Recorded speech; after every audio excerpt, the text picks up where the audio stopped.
십자가에서 이루신 일입니다.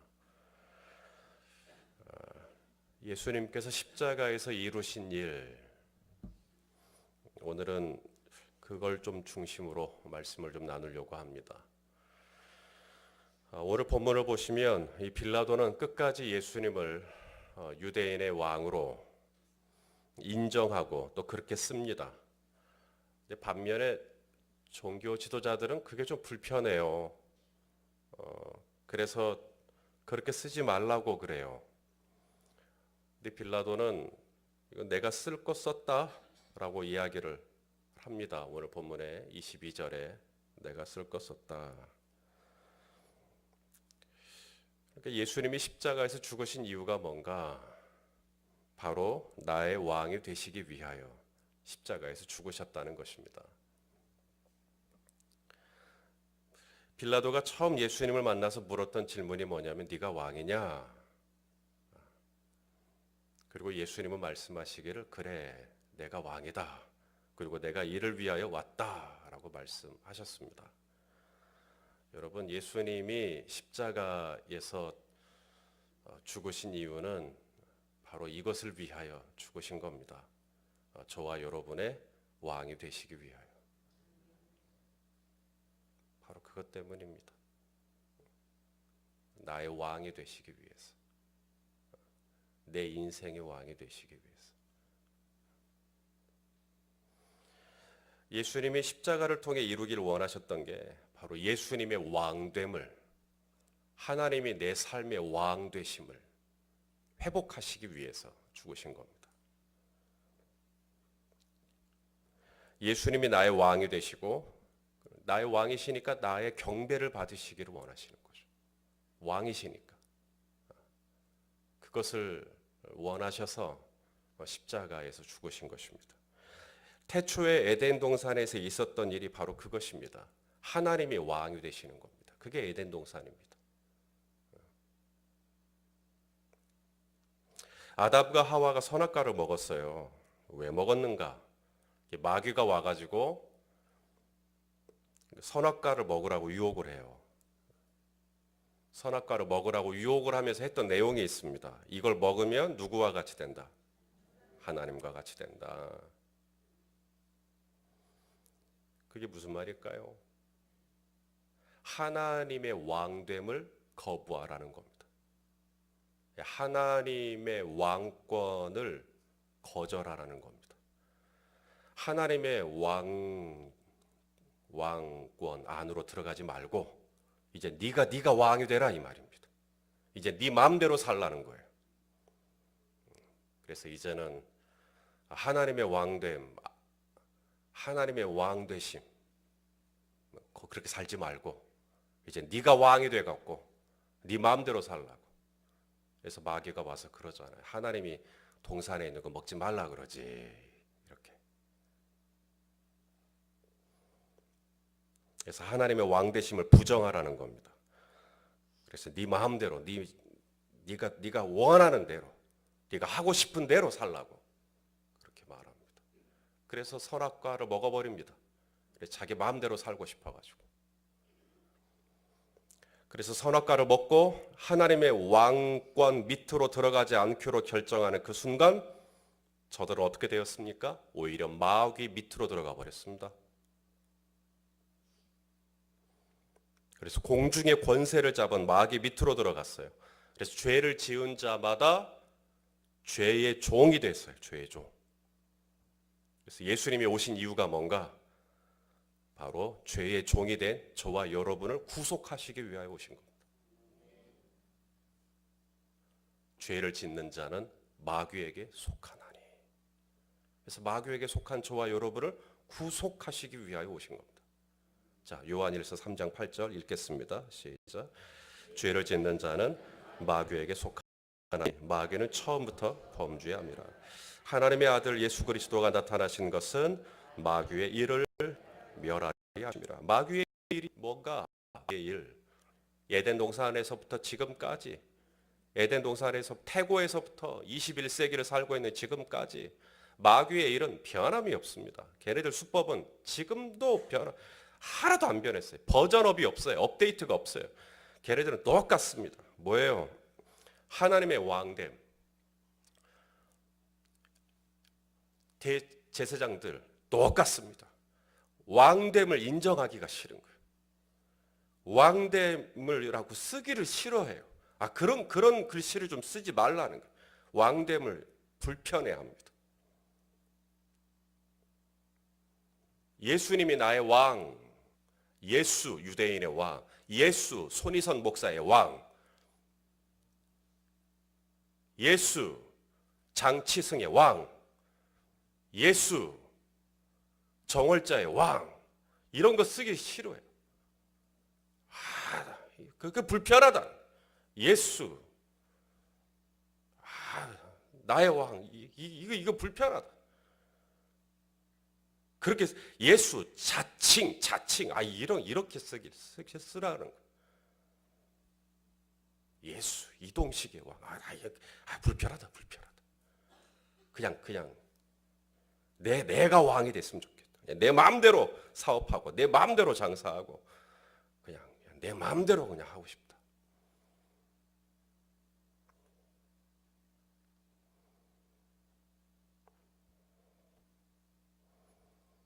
예수님이 오셔서 죄의 종노릇하던 우리를 구속하시고 마침내 우리를 대신하여 죽어주신 이유가 있어요. 바로 우리의 왕이 되셔서 우리의 경배를 받으시기 위함입니다.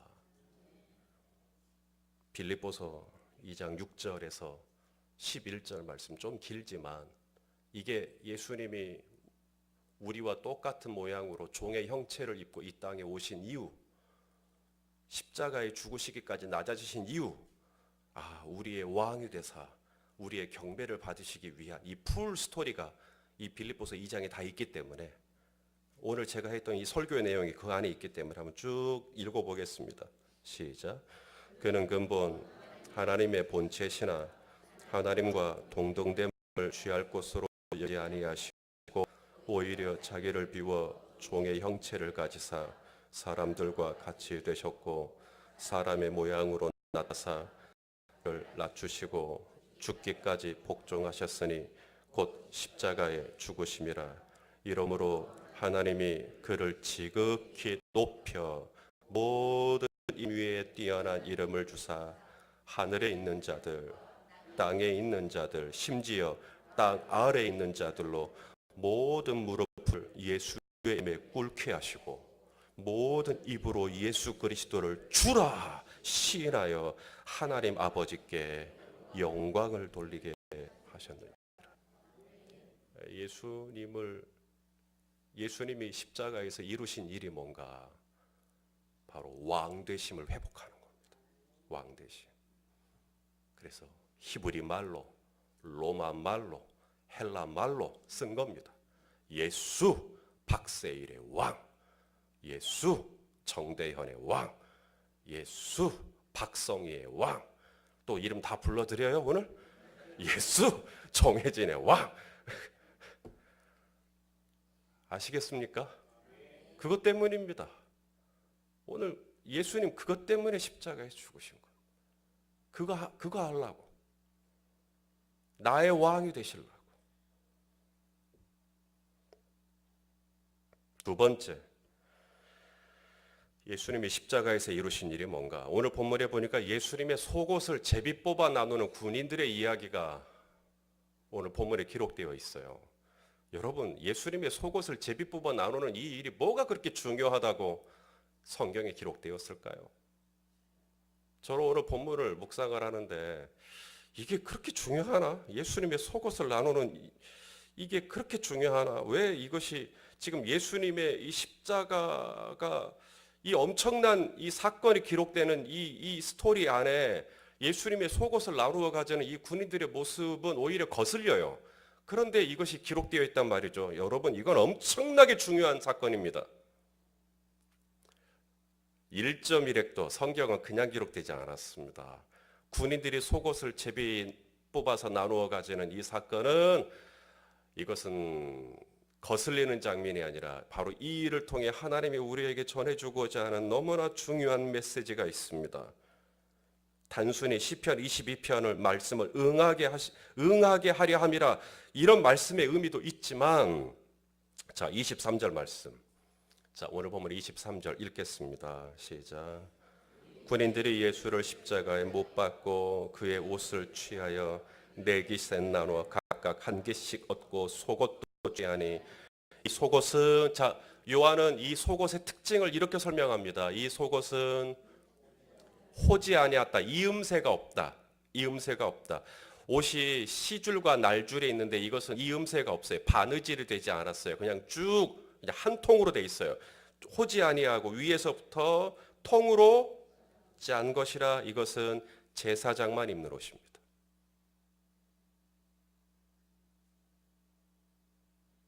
제사장만 입는 옷을 예수님이 입은 겁니다. 제사장, 세마포, 속옷을 예수님이 입고 있었던 것을 성경은 그대로 묘사하고 계신 겁니다. 그러니까 예수님은 십자가에서 죽으실 때 제사장으로서 운명하셨다라는 것을 언급하신 것입니다. 제사장으로서. 제사장의 사명을 다하시기 위하여 죽으셨다는 거죠. 제사장이 하시는 일이 있습니다. 제사장이라는 말, 폰티펙스라고 하는 단어인데, 제사장이라는 말, 놀라운 뜻이 있습니다. 다리를 놓는 사람이라는 뜻입니다. 누구와 누구 사이를 다리를 놓았을까요? 우리 예수님이. 잘 아시네요. 죄로 인하여 영영 멀어질 수밖에 없었던 하나님과 죄인인 우리 사이를 십자가라고 하는 다리를 놓기 위하여, 그 사명을 이루시기 위하여, 그것이 십자가에서 이루신 일입니다. 다리를 놓는 사역.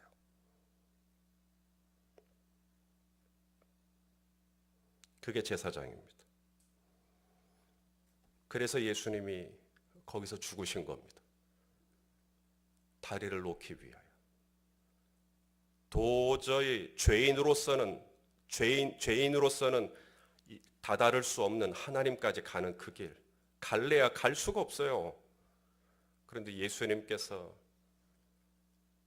유월절 양으로 당신이 친히 몸을 깨뜨려 피 흘려 죽으심으로 말미암아 이제 하나님께 갈 수 있는 새롭고 산 길이 열렸어요. 그래서 예수님이 당신의 몸을 깨뜨려 피 흘려 죽으심으로 이제 그 길이 열리게 된 거예요. 그래서 예수님이 운명하시던 그날, 숨을 거두시던 그날, 성전 안에서 일어난 놀라운 사건이 있었죠. 열릴래야 열리지 않았던 휘장이 어떻게 됐어요? 위에서부터 아래로 쫙 찢겨지는, 휘장의 두께가 얼마나 두꺼운지, 말 10마리가 양쪽으로 당겨도 찢겨지지 않는 그 두께가 위에서부터 아래로 찢겨지는, 그건 하나님이 절대적으로 찢어버렸다는 것입니다. 이제는 죄인 누구라도 하나님 앞에 나아올 수 있는 길이 열린 거예요. 폰티펙스. 예수님이 그 길을 열어놔버린 겁니다. 이제는 아무 때라도 다 와라. 누구라도 다 와라. 이제는 내가 너희를 다 받아주겠다. 이제는 아무 때라도 내가 다 받아주겠다. 예수님이 그 사역을 이루신 겁니다. 폰티펙스. 십자가에서 이루신 엄청난 사건입니다. 내가 지난 한 주간 얼마나 엉망으로 살았어도, 내가 지난 한 주간이 아니죠, 지난 몇 년간 내가 얼마나 부끄럽게 살았어도 폰티펙스, 주님은 아버지께 갈 수 있는 길을 열어놓으셨어요. 그게 십자가에서 이루신 일입니다. 세 번째, 예수님이 십자가에서 이루신 일. 오늘 예수님이 어머니 마리아에게 뭐라고 부르죠? 여자여 라고 부릅니다. 여자여 아들이니이다. 26절 말씀 같이 읽어볼까요? 시작. 어머니와 사랑하시는 자가 곁에 서 있는 것을 보시고 자기 어머니께 말씀하시되 여자여 보소서 아들이니이다 하시고, 여러분 이거 용납이 되세요? 우리 자매님들, 아들이 여자요 그렇게 제 아들이 만약에 제 아내에게 아내가 제 아들한테 야 너 시화 봤냐 그런데 여자요 그것이 저와 무슨 상관이 있나이까 그런다면 제 아들의 운명은 어떻게 될까요?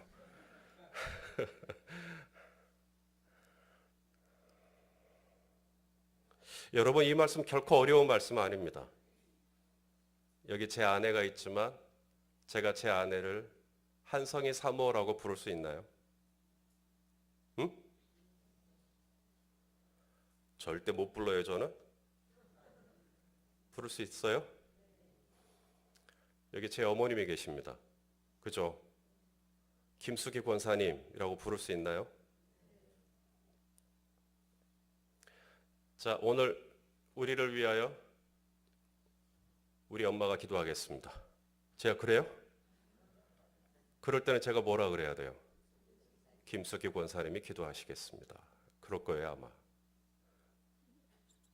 제 장인도 있어요 여기에. 그럴 때 자 오늘은 우리를 대표해서 제 장인 어른이 기도하겠습니다. 제가 그래요? 한영희 장로님이 기도하시겠습니다. 그럴 거예요. 그죠? 어렵지 않습니다. 제가 제 장인을 한영희 장로로, 제 어머님을 김숙희 권사로, 제 아내를 한성의 사모로 부른다면 그것은 교회이기 때문에 그렇습니다. 교회.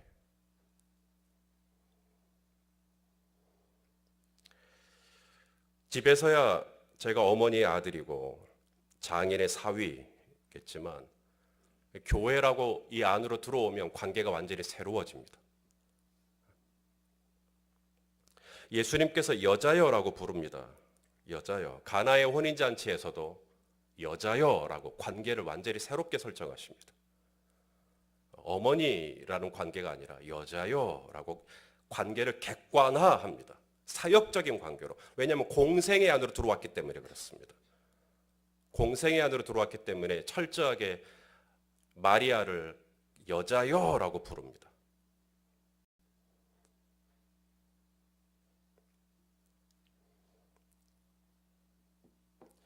예수님이 공생의 기간 안에 들어와서 계속해서 이 마리아를 여자여, 여자여라고 부를 때 예수님이 염두에 두고 있는 게 뭐냐면 바로 교회 공동체입니다. 이제 예수님이 떠나가시고 성령이 오시면 시작될 교회 공동체. 성령님이 오시면 시작될 교회 공동체.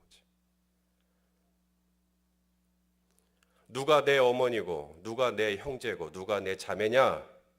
그 다음에 예수님이 하신 말씀이 뭐라 그랬어요? 누구든지 내 아버지의 뜻대로 행하는 자가 내 어머니요, 내 형제요, 내 자매다. 예수님은 당신의 교회 공동체의 지평을 확 넓혀버렸어요.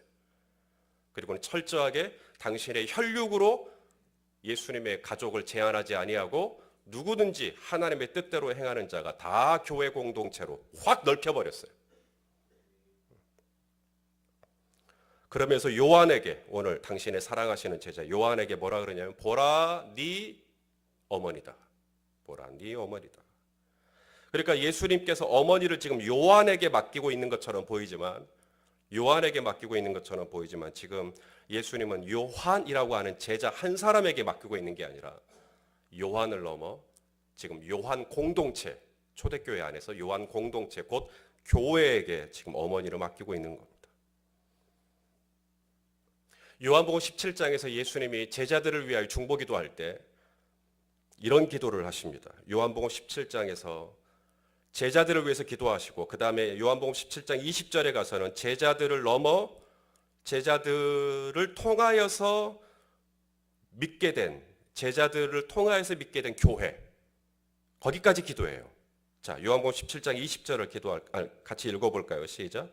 내가 비옵는 것은 이 사람들 제자들이죠. 이 사람들만 위함이 아니요 그들의 말로 말미암아 나를 믿는 사람들. 제자들의 말로 말미암아 나를 믿는 사람들 누구죠? 교회죠. 그래서 예수님의 가슴 속에는 늘 누가 있어요? 응? 교회가 있습니다. 예수님은 이 땅에 있는 동안 한 번도 건물, 교회라고 하는 건물을 지은 적이 없어요. 어떤 건물을 하나 얻어서 거기서 교회를 한 적은 없어요. 그러나 주는 그리스도시요 살아계신 하나님의 아들입니다라고 했을 때, 와, 바요나 시몬아 네가 복이 있도다. 내가 이 반석 위에 뭐라 그래요? 내 교회를 세우겠다. 분명히 예수님의 가슴 속에는 교회라는 게 있어요, 없어요? 분명히 교회가 있어요. 내가 이 사람들만 위함이 아니라 이 사람들의 말로 말미암아 믿는 사람들, 분명히 예수님은 가슴속에 교회라는 게 있어요. 요한아, 내가 너에게 우리 어머니 맡긴다 라고 말할 때 이 요한에게 맡긴 게 아니라 요한을 통하여 더불어 믿게 될 수많은 교회에게 어머니를 위탁하고 있는, 당신의 십자가로 말미암아 이후에 성령이 오셔서 이룩하게 될 교회 공동체를 바라보고 있는, 이제 당신의 피로 말미암아 성령이 오셔서 수많은 교회들이 이제 교회 공동체가 만들어지게 될, 예수님은 당신의 십자가로 말미암아 당신의 피로 말미암아 세워지게 될 수많은 교회 공동체를 지금 바라보고 있는 것입니다.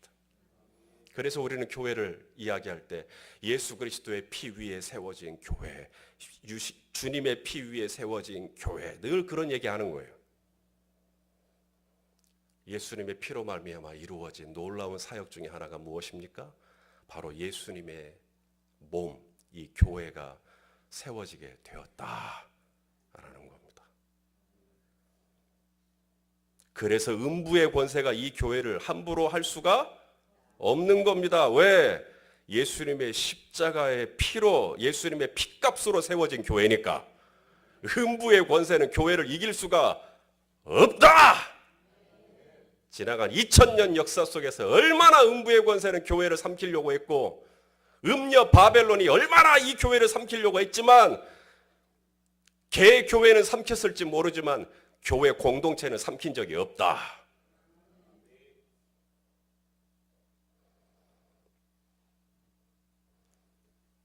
사랑하시는 성도 여러분, 바로 예수님이 그 참혹한 십자가에서 피 흘려 죽어주신 이유, 오늘 말씀을 나눴습니다.